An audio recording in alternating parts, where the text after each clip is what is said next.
Chaitrali. Sanya, speaker. Hello Chaitrali. Hello Sanya. ಅಯ್ಯೋ thank God for Samrat bro. ಅವರಿಲ್ಲ ಇವತ್ತು ನನ್ನ ಪ್ರಾಣ ಉಳಿತು. ಆ ಗೂಂಡಗಳು ಭಾರಿ ಡೇಂಜರಸ್ ಇದ್ರು. ಏನ್ ಹೇಳ್ತಿದ್ಯಾ ನೀನು? ಸಾಮ್ರಾಟ್ನಿಂದ ನಿನ್ ಪ್ರಾಣ ಉಳಿತಾ ಅಂದ್ರೆ ಎಲ್ಲಿದ್ಯಾ ನೀನೀಗ? ನೀನ್ ಎಲ್ಲಿದ್ಯಾ ಇವಾಗ? ನಾನ್ ನಿನ್ನ ಹತ್ರ ಬಂದು ಎಲ್ಲ ಹೇಳ್ತೀನಿ.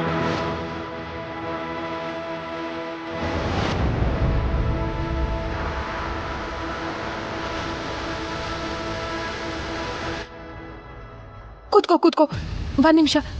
ಹೇಗಿದ್ಯಾ ನೀನು? ಏನಾಯ್ತು ಹೇಳ ನನ್ಗೆ. ನಿನ್ ಫೋನನ್ನ ಕದ್ದಿದ್ದವನು ಸಾಮಾನ್ಯ ಕಳ್ಳ ಅಲ್ಲ. ಐ ಆಮ್ ಶ್ಯೂರ್ ಅವನ್ ದೊಡ್ಡ ಕ್ರಿಮಿನಲ್. ಅವನೊಬ್ಬ ದೊಡ್ಡ ಟೆರರಿಸ್ಟ್ಗೆ ಕೆಲಸ ಮಾಡ್ತಾನೆ.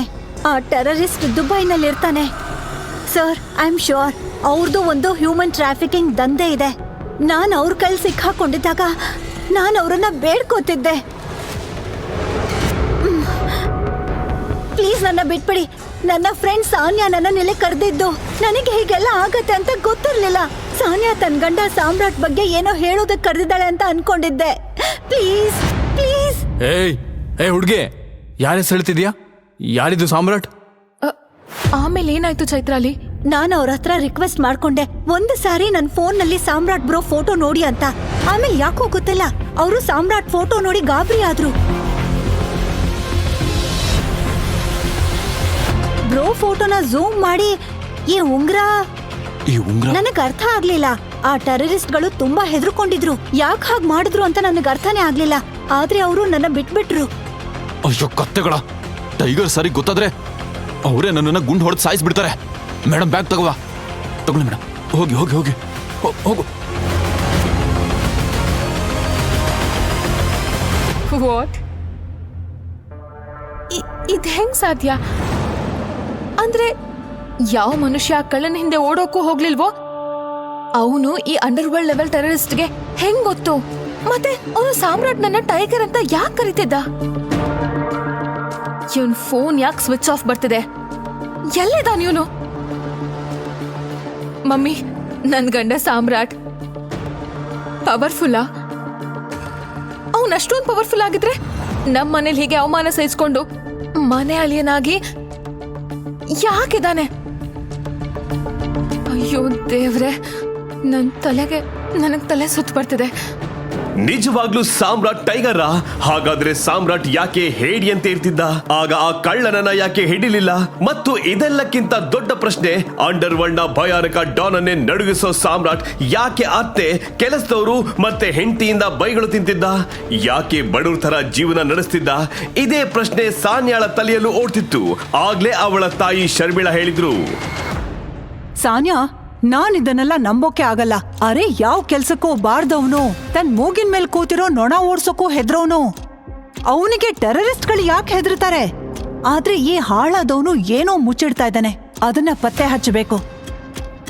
ಏನಾದ್ರೂ ದೊಡ್ಡ ಅನಾಹುತ ಆಗೋಕ್ಕೂ ಮುಂಚೆ ಕಂಡು ಹಿಡಿಲೇಬೇಕು. ಸಾನ್ಯಾ, ನಡಿ ಮನೆಗೆ. ಮನೇಲಿ ಹೊದ್ಕೊಂಡು ಮಲ್ಗಿರ್ತಾನೆ. ನಡಿ. ಸಾನ್ಯಾ ಮತ್ತು ಅವಳ ತಾಯಿ ಶರ್ಮಿಳಾ ಮನೆಗೆ ಬಂದ್ರು. ಆದ್ರೆ ಅಲ್ಲೂ ಸಾಮ್ರಾಟ್ ಇರ್ಲಿಲ್ಲ. ಈ ಸಾಮ್ರಾಟ್ ಎಲ್ ಸತ್ತ? ಸಾಮ್ರಾಟ್ನ ನಿಜವಾದ ಮುಖ ಯಾವುದು ಅಂತ ಯೋಚಿಸ್ತಾನೆ ಸಾನ್ಯಾ ಇಡೀ ರಾತ್ರಿ ಕಳೆದ್ಲು. ಅವಳು ಸುಮಾರು ಸಲ ಸಾಮ್ರಾಟ್ಗೆ ಫೋನ್ ಮಾಡೋಕೆ ಟ್ರೈ ಮಾಡಿದ್ಲು. ಅವಳಿಗೆ ಏನೇನೋ ಯೋಚನೆಗಳು ಬರ್ತಿದ್ವು. ಸಾಮ್ರಾಟ್ಗೆ ಏನಾದ್ರೂ ಆಯ್ತಾ? ಅಥವಾ ಸಾಮ್ರಾಟ್ ಒಬ್ಬ ಟೆರರಿಸ್ಟಾ? ಅಥವಾ ಡಾನ್ ಇರ್ಬೋದಾ? ಬೆಳಿಗ್ಗೆ ಸಾಮ್ರಾಟ್ ವಾಪಸ್ ಬಂದ ತಕ್ಷಣ ಸಾನ್ಯಾ ಅವನ ಜೊತೆ ಮಾತಾಡ್ಬೇಕು ಅಂದ್ಕೊಂಡ್ಲು. ಚೈತ್ರಾಲಿ ಹೇಳಿದ್ದು ನಿಜನಾ ಅಥವಾ ಅದು ಅವಳ ತಪ್ಪು ತಿಳುವಳಿಕೆನಾ ಅಂತ ತಿಳಿಬೇಕಿತ್ತು. ಆದ್ರೆ ಸಾನ್ಯಾ ಇವತ್ತು ಅವಸರದಲ್ಲಿದ್ಲು. ಯಾಕಂದ್ರೆ ಅವಳು ತನ್ನ ಗಂಡನಿಗಿಂತ ಹೆಚ್ಚು ಇಷ್ಟಪಡ್ತಿದ್ದ ಚಿರಾಗ್ ಅನ್ನೋನು ಇವತ್ತು ಮನೆಗೆ ಬರ್ತಿದ್ದ. ಏನಾಯ್ತು ರಾಮಣ್ಣ? ಹೋಗು ಮಾರ್ಕೆಟಿಂದ ಈ ಐಟಮ್ಸ್ನ ತಗೊಂಡ್ ಬಾ. ಇವತ್ತು Sanya madam office friend Chirag ಬರ್ತಿದ್ದಾರೆ. ಯಾವಾಗ್ಲೂ ರಾತ್ರಿ ಲೇಟಾಗಿ ಅವ್ರ ಜೊತೆನೆ ಬರೋದವರು. ಈಗ ನೀನು ಅವ್ರ ಗಂಡ, ಈಗ ನೀನೇ ಅವ್ರ ಫ್ರೆಂಡ್ನ ಕೂಡ ನೋಡ್ಕೋಬೇಕು. 1 kg ಅಕ್ಕಿ, 1 kg ಹಿಟ್ಟು, ಜುಕೀನಿ, ಅವೋಕಾಡೋ, ಇದೆಲ್ಲ ಚೈನೀಸ್ ತರ ಇದೆಯಲ್ಲ. ಸಾಮ್ರಾಟ್ಗೆ ಈ ಕೆಲಸದವನು ಈ ಮನೆಯಲ್ಲಿ ತುಂಬಾ ವರ್ಷಗಳಿಂದ ಇದ್ದಾನೆ ಅಂತ ಗೊತ್ತಿತ್ತು.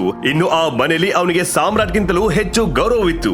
ಆಗ್ಲೇ ಸಾಮ್ರಾಟ್ನ ಫೋನ್ ರಿಂಗ್ ಆಯ್ತು. ಸ್ಕ್ರೀನ್ ಮೇಲೆ ನಂಬರ್ ನೋಡಿ ಅವನು ಬೆಚ್ಚಿ ಬಿದ್ದ.